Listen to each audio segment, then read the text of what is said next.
Good morning. That was a wonderful introduction beforehand you'll see some similar themes in my talk as well.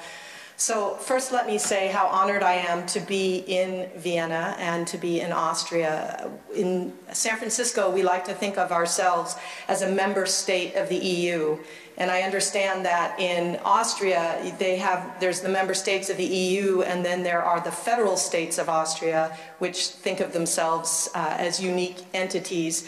And I've come to understand that San Francisco is much like a federal state of Vienna, where we are a city and a larger entity as well. So if it helps to understand, I think it will be helpful to understand when I talk about San Francisco to realize that in the US we don't have a federal system to lean on. So the federal government in the US sets standards often, but then it's up to the local governments, the cities, the counties, and sometimes the states to actually implement them. And so what I'm going to talk about today is how a city like San Francisco tries to tackle the problem of responsible chemistry. It's not very common that cities take this on, but as I said, San Francisco thinks of itself a little differently than other cities in the US. So we'll just get started then. Oh, but I pressed the wrong button. Let's see if I can bring it back. There we go. All right, so why are cities paying attention to this? Well, cities, whether they are in the US or in Europe, are the end point for chemicals in commerce. So here's a typical sign you would see in the San Francisco Bay: do not fish here because the waters are polluted and the fish contain hazardous chemicals. Of course, those signs are roundly ignored because people of low income need to fish to maintain their subsistence, and people who want to fish anyway will do so. But nonetheless, that's just a sign, an indication that the chemicals in commerce are not staying in commerce, they're getting into the environment. So while the federal government sets standards for safety of water, it is the local governments whose responsibility it is to maintain them. And so it costs millions and billions of dollars every year for local governments to try and control end of pipe the chemicals in commerce, whether it's our waste systems, our wastewater treatment systems, or cleaning up of the hazardous sites once the chemicals are out. So this is a problem. It's not a successful strategy to keep looking at this.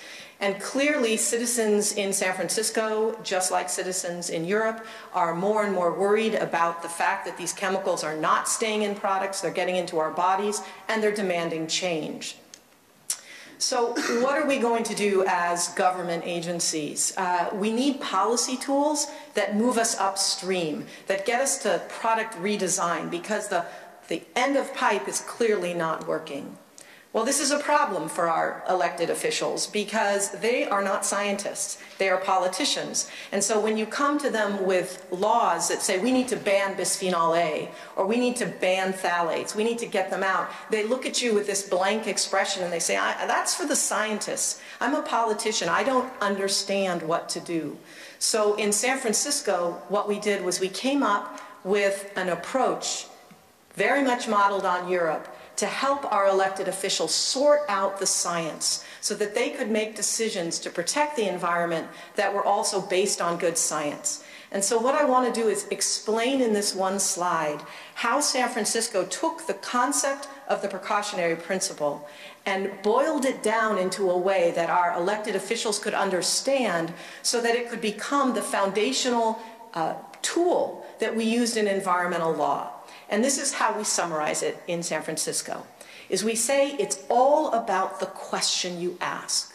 That if you ask the right question from a policy perspective, you will get an answer that protects health and the environment. If you ask the wrong question, you're stuck. So traditionally, the questions that we ask are, is it legal? Is it legal to put formaldehyde in wallboard? Is it legal to put lead in lipstick? It is in the US. But obviously that's a problem because our federal laws are not sufficient.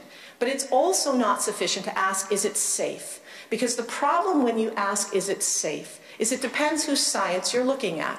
Because the proponents will say, oh, it's perfectly safe to put formaldehyde in wallboard. Here's my 2 feet thick of science telling you why it's safe. And then the NGOs and other scientists will say, oh, no, no, no, it's not safe. Formaldehyde is a carcinogen. And here's our science saying it's why it's not safe.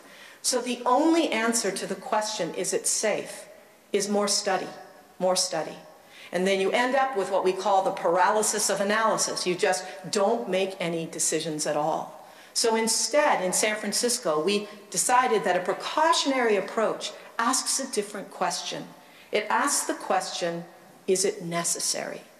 Is it necessary to put formaldehyde in wallboard? Is it necessary to put lead in lipstick? Is it necessary to put pesticides in parks? Is it, you can go on and on and on, because you can answer that question today. And in fact, when we switch the paradigm to is it necessary, we end up with some very interesting policy decisions. So how do you decide if something's necessary? Well, it turns out the traditional way in the US, and I assume in Europe as well, that people decide whether something is legal or safe is they use something called a risk assessment. And in a risk assessment, you ask the question, what is an acceptable level of harm, and does this product or chemical meet it? How many cancers in a million? And if it's 5 in a million is your acceptable level and that chemical meets that standard, then that is safe. That is an acceptable risk. Instead, what we do is something called an alternatives assessment. And this word is going to be very important, and I will come to it at the end of my talk. But I want to introduce it to you. You would call it the substitution principle, but in the US we're using the word alternatives assessment. And in an alternatives assessment, what we do is we ask a different question again. We ask, instead of how much harm is acceptable, how little harm is possible. How little harm is possible. And in order to answer that question, you draw on from a wide variety of people. You don't just ask the bureaucrat or the scientist to give you the alternatives. You ask the community to come up with alternatives, as well as the scientists. And it's amazing the power of that democratic system of asking more and more people to answer the question, is it necessary? How little damage is possible? So I'm going to give you 3 examples of how San Francisco used this question, this model of precautionary thinking, is it necessary? I'll give you one example of our own procurement, our own operations in the public sector, one where we actually used it to ban a chemical in children's products, and second, how instead of a ban, we used an incentive with the private business. How are we going to get them to move to that safer product, and how do we do alternatives assessment? So because I have 20 minutes, this is going to be very high-level kinds of thinking. So pesticides, an example, city operations. Again, who answers, is it necessary? In this case of pesticides, it was the gardeners, the people who were actually charged with maintaining landscapes. Are pesticides legal? You bet they are. Are they safe? It's debatable. Are they necessary? Not always. And when our gardeners answered that question, we got a 90% reduction in Roundup. And Roundup is the herbicide of choice in the US. Is it used here in Europe as well? Yeah. Okay. And we have lots of people who say, I don't use pesticides, I just use Roundup. So, sorry, that's a pesticide. Anyway, we achieved a 90% reduction when the gardeners asked that question. Not me as the environmental person, but the gardeners. Because we discovered that we could use goats. And this is in San Francisco, we can have goats. We use a green flamer. This is a propane torch, where instead of pre-emergent herbicides to get rid of the little sprouts, we simply burn them. We prevent weeds through cracks and caulking. We mulch to prevent weeds. We pull weeds. And we use compost tea on our golf courses as a replacement for fungicides. And sometimes we just don't do anything. We think the dandelions are just fine. We grow meadows, not lawns, in Golden Gate Park, and therefore we don't need anything. But if we're intellectually honest, when we ask the question, is it necessary? Sometimes the answer is yes. Sometimes the answer is that the pesticide actually minimizes harm, and we need to be honest about that. So here's 3 times where actually Roundup does minimize harm. And one is our median strip. So in a busy street, when you've got the plantings in the busy street, if you've got the gardener out there with we call them the weed whackers, the rocks go flying, they break windshields, it's not very safe. In the case of airport runways, we have 20 minutes to get in there, and for visibility reasons, you have to get those weeds down. Again, Roundup is the safest alternative. The most interesting time and the #1 use of Roundup in San Francisco is actually in what we call our natural areas, because there what we're worried about is invasive species, and so the pesticide becomes an environmental tool. So the reason I think this is an important example is that one of the criticisms in the US of precautionary thinking is that people who want this want to ban everything. But we say in San Francisco is that when we apply a precautionary approach and we ask, is it necessary? We are intellectually and scientifically honest. We get 90% reductions, and we don't always ban. Sometimes we do. So in the case of phthalates in children's products, the EU led the world in this because you banned them. Phthalates are a plasticizer. They make rigid PVC plastic flexible, so they're very popular in toys. You banned them in 1999, and you strengthened the ban in 2005. So in San Francisco, we asked the question, well, shoot, if they're not necessary in Europe, why are they necessary in the US? Well, they're legal in the US. They were legal in the US. Are they safe? Well, the scientific data was starting to make us worry about that, and Europe had already demonstrated the problem with phthalates and had taken action. So no, they aren't necessary. And so San Francisco became the first city, we using our precautionary framework, we said, you know what, we're just going to ban them in San Francisco. So, of course, we got sued by the toy industry, but we banned them in San Francisco. And what was really exciting was a year later, the state of California took our law and they passed it for the state of California. So now California children were protected as much as European children. And then what was even more amazing was that it was banned nationwide. So there's an example of how using your precautionary principle has made its way through to the US, through San Francisco, through California. And what's interesting is Schwarzenegger signed the phthalate ban, and so did President Bush. I think it was buried in a bigger law, so he didn't notice. But anyway, when Governor Schwarzenegger was there, he signed the phthalate ban, and I like to think that those were his Austrian roots speaking.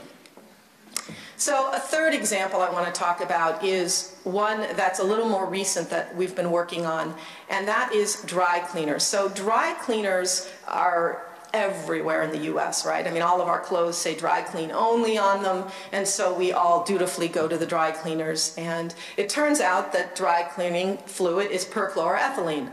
Well, perchloroethylene is the most toxic chemical in our neighborhoods in the US. If you just look at what are the kinds of industries that are in neighborhoods, it's dry cleaners. You don't have heavy industry next to a residential sector. You have dry cleaners. And as many people in this room probably know, perchloroethylene is a human carcinogen. It's persistent in the environment. It's a liver and kidney toxin, and it's a neurotoxin. This is not a nice chemical. But is it necessary? Is there a safer alternative? Well, one might think that there were lots of safer alternatives, because if you look around San Francisco right now and all over California, you see these kinds of signs in dry cleaners. Eco-friendly, environmental, organic cleaning. Oh wow, that's an interesting use of that word. This is a PERC-free zone. Well, that happened because in California there's a phase out of PERC. PERC will become illegal in the state of California in 2020. So all these alternatives were springing up. And so we asked ourselves, well, is this greenwashing? Are these really safer alternatives? Who's making these chemicals? Well, it's Chevron, Shell, made us a little suspicious. So we wanted to ask the question, what is a safer alternative for dry cleaning? All right, now this slide, the only thing you need to notice in this slide are the colors. There's no way you're going to know what it says. But this is the kind of science, the kind of work we do in San Francisco to answer the question, is it necessary? This is an alternatives assessment. So the columns are the different dry cleaning solvents.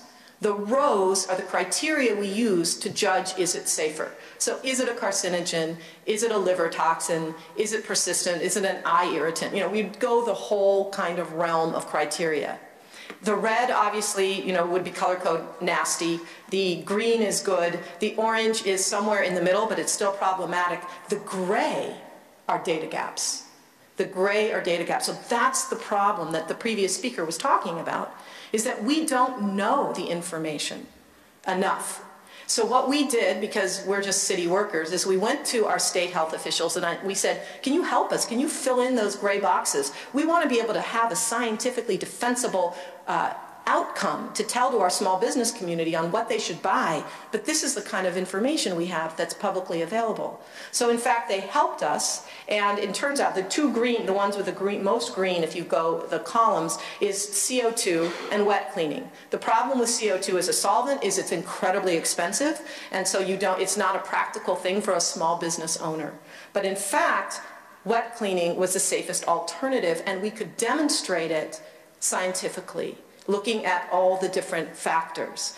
But we had a problem because our small businesses were mostly Chinese and Korean. And so when we give them the science, they say, okay, fine, but that's way over my head. How am I going to change? And we had a moment in time because it was getting phased out. We needed to get them to change. And we wanted them to change to wet cleaning. So what we did now, what they're holding there, I don't know if you do this in Europe, but when in the US you give somebody, when a government gives somebody a grant or money, they have a big celebration with a giant check, a fake check. And so that's what they're holding there, the fake checks with the money that we gave them so that to help underwrite the cost. So we in San Francisco pooled money with the state of California, and we gave each of the 10 dry cleaners, we covered half the cost of their switch. They would have to switch anyway, but this way we were making wet cleaning cheaper and we provided training. And with that scientific basis and understanding what it took to get the behavior change of money and training, we now have 10 wet cleaners in San Francisco. So those are 3 examples where we ask, is it necessary? We look at the alternatives, and whether it's a private sector or public sector, we get to change.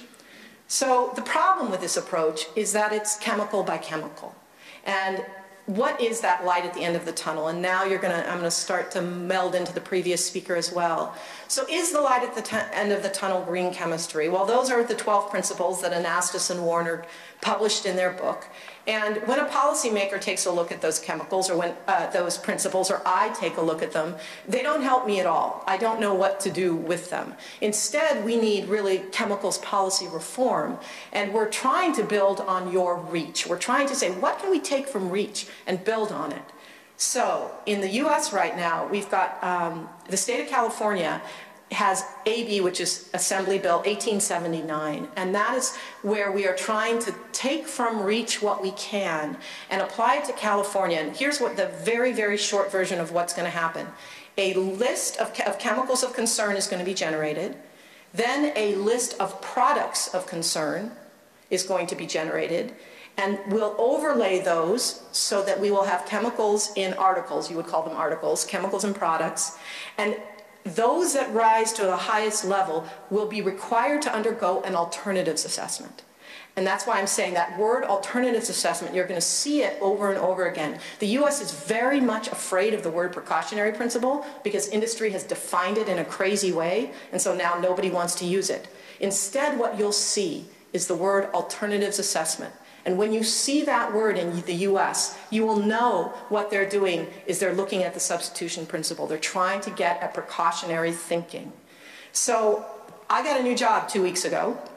2 weeks ago, I was appointed by the governor of California to head up the state of California's efforts on this. So now this is my job to figure out how to make this real. And so when I get back from Vienna, I will go, instead of San Francisco, I will be going to the state capital, Sacramento, and working with the Department of Toxic Substances Control to make this a reality. Because unfortunately, under Schwarzenegger, it died a terrible death. And so I need to resurrect it and see if we can make it real. And the reason we're doing this in California is because at the national level, the federal level, the Safe Chemicals Act, which was our attempt to modernize and go look at REACH, is completely dead in the water. the Republicans will not let this thing move. So we have no hope. I mean, when Obama came, we were really excited because one of the priorities of the Obama administration was chemicals policy reform, TSCA reform, the Toxic Substances Control Act. But unfortunately, it's not going anywhere. So in closing, in San Francisco, what I hope I've shown you is that the precautionary principle and alternatives assessment offer us powerful tools for delivering responsible chemistry, whether we're looking at our own procurement and operations, whether we're looking at what gets sold in our stores or what gets used in our businesses. Using alternatives of thinking, precautionary thinking, asking is it necessary, is an incredibly powerful paradigm. Because in the real world, at the level of a city, when we ask is it necessary, we break the deadlock of decision-making where you've got conflicting science. And in fact, we increase the amount of science. That's the real power of this, because we're looking at the science of all the alternatives, not just the science of the status quo. And it doesn't necessarily lead to a ban. That's why I use the examples of pesticides. It's because when we're honest, we substitute when we can, depending on the use. And it increases transparency. That's a very important word now in government in the US. Especially after coming out through the Bush years. It's all about transparency. What are we doing? Why? How are we deciding that something is green? What are those criteria? And it increases creativity and innovation. And this is incredibly important because so many people get to participate in that question. Is it necessary? That when you have that many people participating, you have opportunities for new products and new uses of products. And finally, and very important when you're in government, it improves trust and acceptance. So that in San Francisco, when we do need to use a pesticide, we don't have protests because people understand that we have this system in place and we're asking the question, is it necessary? And we're answering it with the public at the table right there with us. So when the answer is yes, they understand that it is truly yes. But that if it's necessary today, it doesn't mean it's necessary forever. That's where we need to go and look for new products and new ways. That's the signal for research and innovation. So with that, that's what I just wanted to talk about today. So thank you.